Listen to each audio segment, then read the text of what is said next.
We'll go here in just a minute. Okay, good afternoon. Welcome to the Protective and Emergency Services Committee for May 20th. I'm going to call the meeting to order. Are there any declarations of conflict of interest today? Councillor Duran is joining us online. Thank you. I need someone to approve our agenda. Moved by Councillor Ramsey, seconded by Councillor Duran. Sure.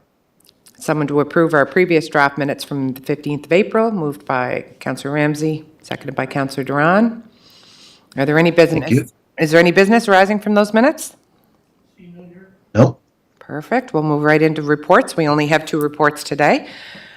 The first report, Deputy Fire Chief Kent Mitchell will report on the operational report. Thank you, Chair. This operational report will be inclusive of April 1st to April 30th, 2025, and it provides operational response information and fire prevention activities. During this period, we had 20 general fire inspections. We had 2 hazard compliance orders issued. 9 inspections files were closed. We had 12 plan reviews and permit combinations done. 2 fire investigations and 31 separate fire sessions with some fire drills mixed into those numbers as well. During this period, we had 77 total emergency calls, 19 of which were Station 1, 37 were Engine 1, 19 were Station 2, and 2 fire inspector callouts. Training took place during this period with regular weekly training on Monday evenings, including medical first responder training, CPR, firefighter tactical training, live fire training, vehicle extrication training. And as well as our Blue Card Incident Command training continues as well with this time period. Other training includes fire investigation. There was some courses done on that, thermal imaging, hazmat awareness, and boat operators courses are coming up as well. We look forward to presenting the Fire Underwriter Survey to Mayor and Council later this month at the next available special meeting. We are in the process of filling the positions for 1 career firefighter position, which closed last week, and we're in the process of reviewing that and setting up for interviews and that type of thing. Our 2 fire platoon chief positions are closing next Monday, so we anticipate a good review of those applications and move forward with those positions. On a sad note, we recently mourned the passing of retired Sherwood Fire Department Deputy Chief Brent Newson. Brent was a founding member of the Sherwood Fire Department, serving for 26 years. Our sincere condolences to Brent's family. Another sad note, we mourn the loss of retired Sherwood volunteer firefighter John Bell Sr., who passed away in April. John Sr. was a respected member of the firefighting community and beloved father of current career firefighter Jonathan Bell. Our deepest condolences go out to the Bell family during this difficult time. We had a successful MD boot drive on April 19th, the Charlottetown and North River Fire Departments annual boot drive, raising an impressive $7,125.95. So thank you to all who contributed and supported the important cause, and to all firefighters who participated. Thank you very much. Charlottetown firefighters also took part in a fire safety event at Old Navy, engaging with the public on barbecue and mulch fire safety. The event featured fire truck tours and kids' safety materials, making fire education fun and interactive for the families. Members of the Charlottetown Fire Department mental health team attended the Critical Incident Stress Management Conference in Brudenell on April 24th. The conference provided valuable tools to enhance members' resilience and encourage a proactive approach to mental health. Also, during the final weeks of April, our volunteer firefighter new recruits are successfully completing all their practical skills, and this past weekend they wrote their final exams and didn't get all the results yet, but I hear through the grapevine that they're all successful. So congratulations to everybody involved there. I'd also like an additional note to the report. We do have a Charlottetown Fire historic display at the Confederation Court Mall on the second floor. I just want to get that out there. It's a nice display, and thanks to all involved in getting that set up. Beautiful display there. So thank you. That concludes my report. Thank you. I'll have to get up and have a look at that. Are there any questions from Councillor Ramsey? Yes.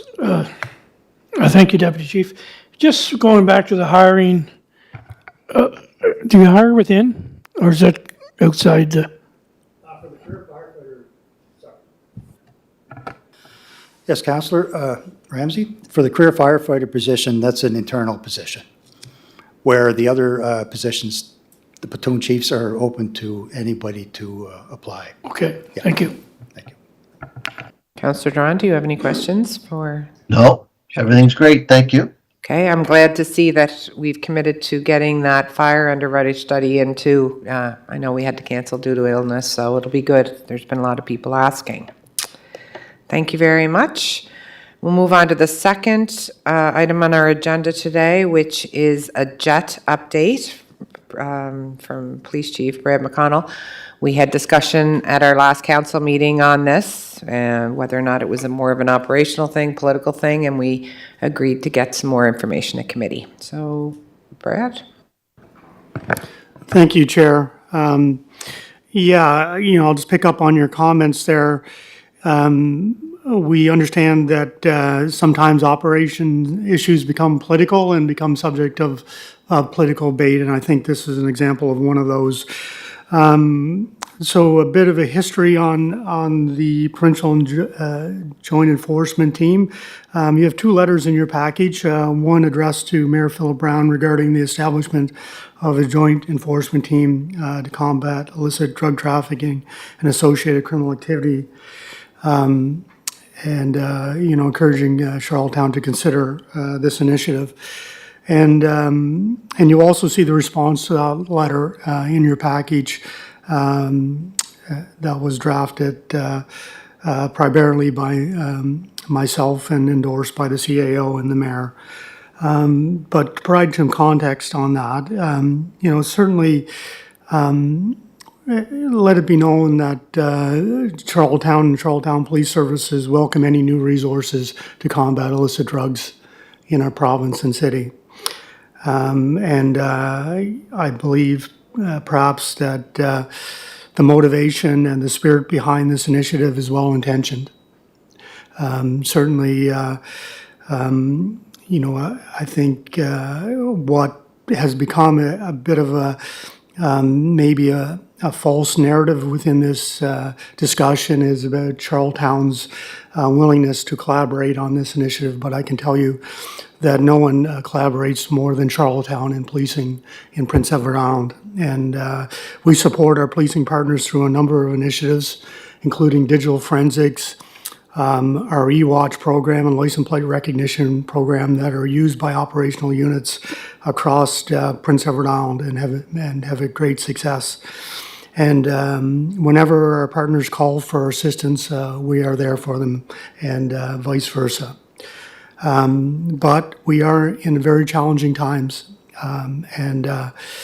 So when we look at the allocation of resources and really how this plan is for the JET has been rolled out, we have to consider our involvement, and is it in the best interest of the city of Charlottetown, but also in the best interest of effective operations and sustainable solutions to combating illicit drugs. And I think that's where we respectively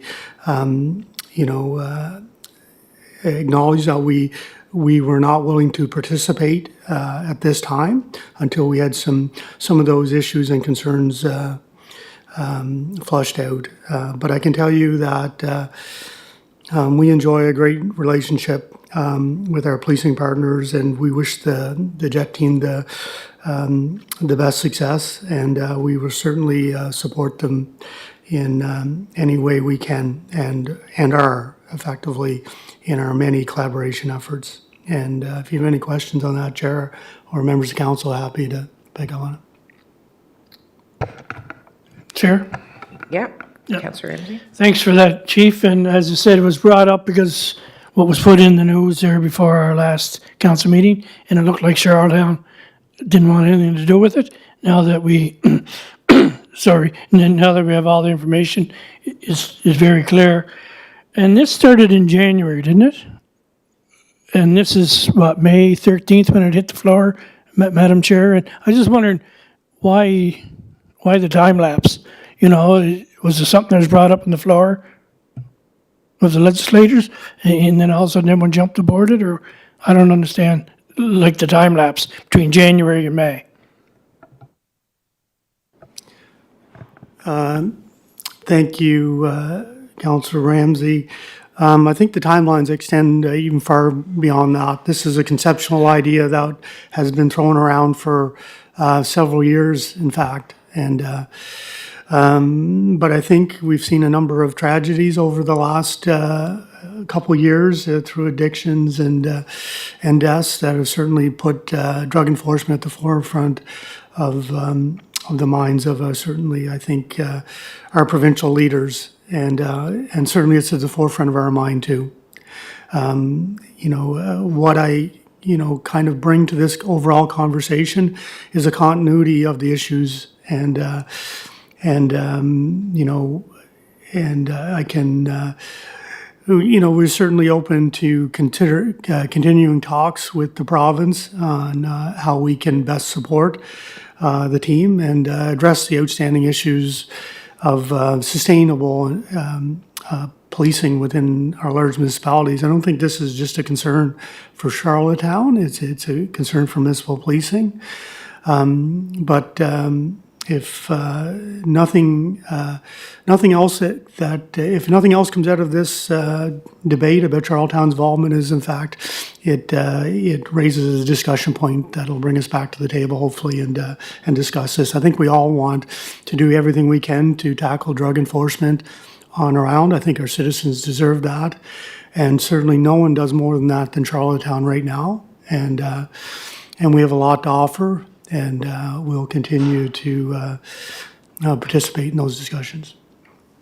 I think that's the key when you have, we're talking about it here. I'm not sure how many people are actually watching our live stream meeting, but that's a really important message that we really need to get out to the community, is what a great job our sections are doing in controlling and trying to de-escalate the use of drugs and dealing and everything on our streets. And so residents understand. I don't think people understand all the time, so maybe we can look at trying to get that message out there a little bit more.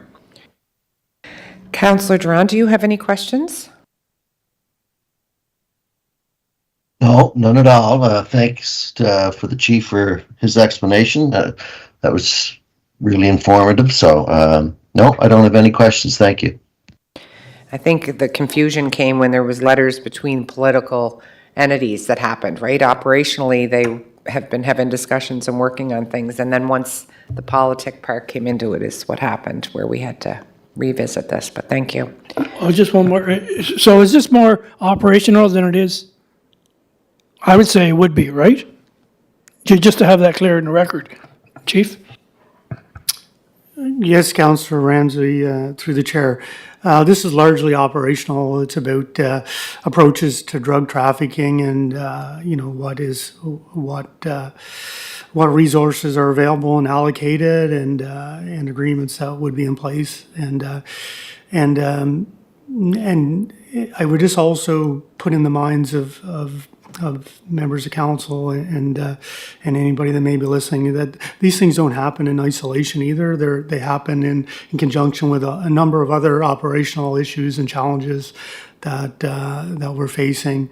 But certainly no one appreciates the importance of effective drug trafficking more than myself, and knowing is doing more than our incredible street crime unit here in Charlottetown. So we'll leave it on that premise. Hopefully continued discussions where we can look at, collaborating and working really well together to ensure that we're doing all we can in this area. Is there any introduction of new business today? Councillor Duran? Chair, if I- Sorry. It's not so much new business, but I would like to take the opportunity to acknowledge that Sergeant Melissa Craswell from our community action team has recently received the IODE Canadian Women's Charitable Organization Award for 2025. Sergeant Craswell is a dedicated police officer with 24 years of experience in law enforcement, public safety, and community service. She is community-focused with a strong commitment to building trust, fostering positive relationships, and promoting safety throughout our community. And please join me in congratulating Sergeant Melissa Craswell on this great award. That's amazing. Congratulations to Constable Craswell. It's awesome to be able to recognize positive things, for sure. Thank you for bringing that up. Anything else that we want on next? Okay, I just need a motion to adjourn. Moved by Councillor Ramsey, seconded by Councillor Duran. Yes, thank you. Thank you. Have a good afternoon, everyone.